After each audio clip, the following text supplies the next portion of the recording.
આમાંથી એક ચેપ્ટરમાં લખ્યું છે કે તમને મોટિવેશનની જરૂર નથી, તમારે સ્પષ્ટપણે જાણવાની જરૂર છે. એક સામાન્ય બીજા યુવાનની જેમ જ હું સોશિયલ મીડિયા પર ગયો.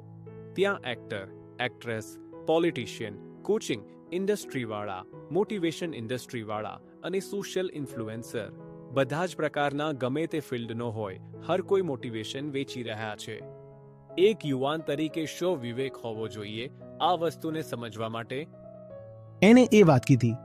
એ વાત એટલે નથી બરાબર થઈ જતી કે એનું બહુ મોટું નામ છે, તે સેલિબ્રિટી છે, લીડર છે, સ્પોર્ટ્સ પર્સન છે, કે એ જ ઇન્સ્ટાગ્રામનો ઇન્ફ્લુએન્સર છે. એનાથી નથી થઈ જતી. આપણે પોતાની જાતને એકદમ જ નાના માનીને કિનારે રાખીને એકદમ ભૂલી જઈએ છીએ. આપણે કહી રહ્યા છીએ કે ત્યાંથી વાત આવી રહી છે તો બરાબર જ હશે, ત્યાંથી વાત આવી રહી છે તો બરાબર જ હશે.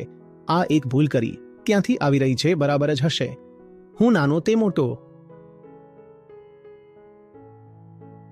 આના કરતા પણ ઊંડી ભૂલ છે તે સમજો. એ મોટો છે એવું કોને લાગી રહ્યું છે? એને મોટો બનાવી કોણ રહ્યું છે? માળી જેવા લોકો. તે હકીકતમાં મોટો નથી. તે કોઈ બીજા સ્તરનો નથી. તે છે મારી જેવો જ. એને મારી જરૂર છે. હા હા, તે બિલકુલ મારી જેવો જ છે. પણ મારી જેવા જ લોકોએ મળીને એને અનેક ગણા બનાવી દીધા છે. અને એકવાર એને મોટો બનાવી દીધો તો પછી તે કેવો લાગે છે? ભગવાન જેવો. કે આટલો મોટો છે, તે જે કહી રહ્યો છે બરાબર જ હશે. હવે મારે કંઈ પણ વિચારવાની જરૂર શું છે? હવે મારે કંઈ પણ વિચારવાની જરૂર શું છે? હા, તો આ થાય છે તે કોઈ પણ કંઈક બહુ મોટો માણસ હોય હશે. તમે પોતાને યાદ રાખો, હું પણ તો છું, અમે પણ કંઈક છીએ. આ યાદ રહે, હું પણ તો છું. અને આ અહંકારની વાત નથી, આ વિવેકની વાત છે.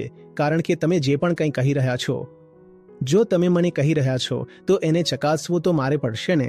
અમે એને જાણવા ઈચ્છીએ છીએ, સમજવા ઈચ્છીએ છીએ, તપાસવા ઈચ્છીએ છીએ. કારણ કે લઈ દઈને એ વાત છે તો અમારા જ માટે ને. એને જીવનમાં ઉતારવાની તો અમારે છે ને. તો પહેલા ચકાસીશું ને કે એમ જ કંઈ પણ. જિંદગી એટલી સસ્તી નથી અમારી, કંઈ પણ માની લઈએ.